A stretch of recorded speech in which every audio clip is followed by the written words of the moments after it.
Yo, what is good, YouTube? Welcome back to another JC2K video. In today's video, we are going to be ranking the top 10 best attainable point guards in NBA 2K25 MyTEAM right now. These are all guys that are either earnable, like easily gettable, or very cheap on the auction house. And by I guess not very cheap. Some of these guys are a little bit expensive, but every card in this list can be attained for under 500,000 MT for sure, at least base versions of the card. So before we hop into it, if you haven't already, make sure you hit that subscribe button. Help me push towards the 50,000 subscriber mark on the channel. I upload every single day, multiple videos a day. Would really appreciate it if y'all do subscribe.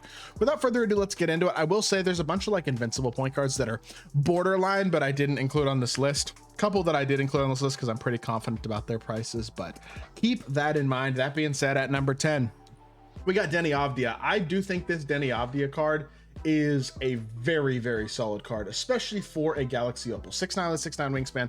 Y'all have heard me gas this card a lot, and for good reason. He's a versatile quality defender with an elite jumper. He doesn't move very well. He is absolutely limited as an overall card. I fully get that. That does not change the fact that I think he is an extremely, extremely good card, who's one of the best options in the game when it comes to just size, shot making ability, and a little bit of defense as well. The switchability is there, especially if he's properly badged. If he is properly badged, the card is a dog. I think he's really, really, really good. So we got him at number 10 as, I mean, the only Galaxy Opal on this list, one of the only lower tier cards period on this list. In all honesty, I think he actually, if I'm not mistaken, is the only dark matter or lower card of this list. I think there might be one dark. No, there's one dark matter. I lied. That's not true. Cazzie Russell, 6'5" with a 6'9" wingspan. Fun card. Patty Mills base, Garland upper with invincible SIGs. Garland, Francis, Curry, D-Fox, Trey, Levine, Halley. Actually, GOAT SIGs. He's got the best SIGs, which is a huge plus. He is only 6'5", which holds him back a bit, and I don't think his player build is massive either, but I think he's awesome on the defensive end of the court, and I think he's a really, really, or awesome on the offensive end of the court, I should say, not on the defensive end of the court. And I think he's absolutely a guy who is worth using at a very, very high level. Now, next up is going to be the number 8 spot, and at number 8 we have invincible Manu Ginobili, who is a little bit worse movement wise than a guy like Cazzie Russell, but I think a little better size wise defensively, and just slightly stat and badge wise, to me, a little bit better guy. You can definitely get for under 500,000 MT, 6'6" with 6'9" wingspan. And I mean, he's a good card, man. He's a very, very solid card. He does a lot of things, I would say, pretty well. Like, he's not bad defensively. He's got a little bit of size. Offensively, his badges are very well routed. Good finisher, shooter, and playmaker.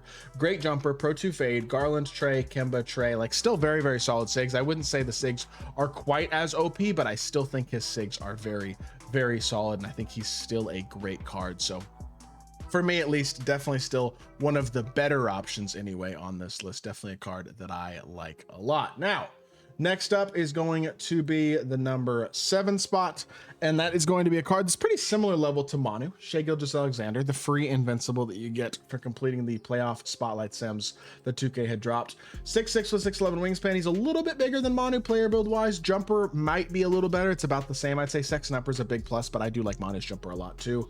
Pro 2 fade, Garland, Francis, Kemba, but I will say the behind the back isn't quite there, which is a little annoying. It'd be nice to have a better behind the back.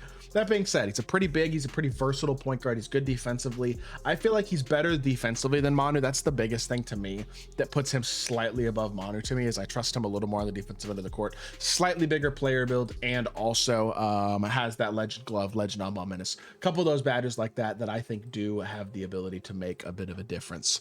Number 5, another free invincible in Devin Booker, just like SGA, totally attainable for free, and he's a lot easier to get than SGA is. All you got to do is type in a locker code and then use the 2 free cards they give you in the locker code, which is 100 overall Shai and invincible Carmelo. In one challenge, you get this D-Book card for free, and he's a stud.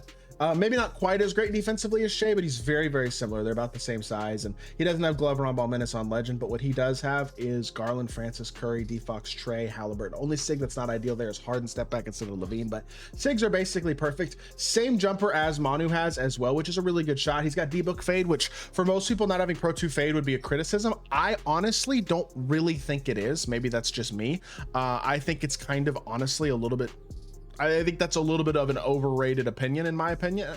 Again, it's debatable, but I don't know. I think Pro 2 is really good, but D-Book is just as good. That's what I will say. Pro 2 is not overrated. I said that wrong, but I don't think you need it when you have a jumper this good or in a fade this good. D-Book fade is still really good.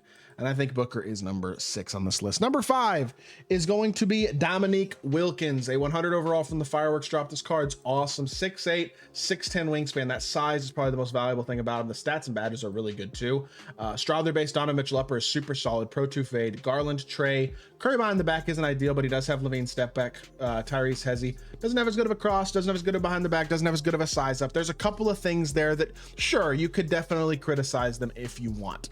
At the same time, I still think he's a great card. I think he's one of the best options in the game at the point guard position, really kind of period, especially considering the quality of defense that he is able to have. I think he's a really impactful card and one of the better options in the game at the point guard position with his size and switchability as well. Number 4 is a very similar card to Dominique Wilkins and Boris Diaw, another guy who's going to impact the game with size in, I think, slightly better movement as well, which is a big plus for him. I'd say stat wise, obviously not quite as good, but still not very limited at all. He's not far behind, only 7 less hoffs, and I mean his stats are pretty much nearly as good. Jalen Tyson based Garland upper is just as good of a jumper. Pro 2 fade, that's the same. He's got Garland, Curry, he's got Trey. Doesn't have an unbelievable sigs either, but he has the behind the back that Dominique doesn't have. To me, that matters. I don't know, I think you could absolutely make the argument for either one of them, and I think they're both awesome cards. I will say probably like Boris just slightly more, but maybe that's just because I've used him more as well. But I do think he's a very, very good card, and I like him a lot at number 4. Number 3 is going to be Amen Thompson, who is probably the most expensive player on this list. Going to cost you 350 to 400,000 MT, but you can definitely get him, especially base, for under 500. 6'7", 6'11 wingspan. The size is there. He's basically a budget version of GOAT Dr. J.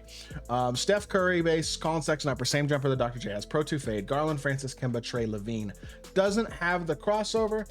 But like, does that really matter that much? No, not really. I mean, that's the only thing you're really missing there. Still awesome defensively, and honestly, this card, he might be number 2. I'm looking at him here. The sigs are so perfect. I mean, are very, very close to perfect. He's basically just missing crossover. I'm making an audible. I'm putting him at number 2. That being said, number 3 is going to be Jimmy Butler. Since I don't have him at number 2 anymore, I decided to call that audible there. Not the Invincible, sorry, but the 100 overall.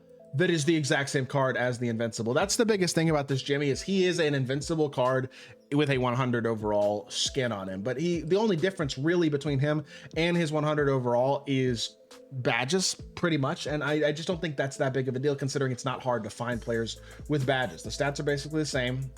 When you look at the badges, that's where the biggest difference definitely comes in. It would be nice if my computer would load faster. It's so annoying trying to make this video and my computer won't. I just want to look at the badges. Thank you. There you go. You can see this is the biggest area of difference. Obviously, the badges are certainly a lot better on the Invincible version, but the animations themselves are the exact same. Same exact SIGs, same exact release. Honestly, you get a badged version of Jimmy, he is the exact same as his Invincible, and I think he's a spectacular card who's another quality defender with good size, a good jumper, great sigs, like overall awesome card. I think I'll give him in the slide edge because he's got that Colin Sexton upper as well, but they're both awesome cards and they both deserve to be top 3. Number 1 is going to be GOAT Dr. J. I understand you have to buy the Pro Pass to get this card. Pro Pass is the most worth it thing in this game. And if you get it, it's not hard to get this Dr. J card. He's an extremely great option.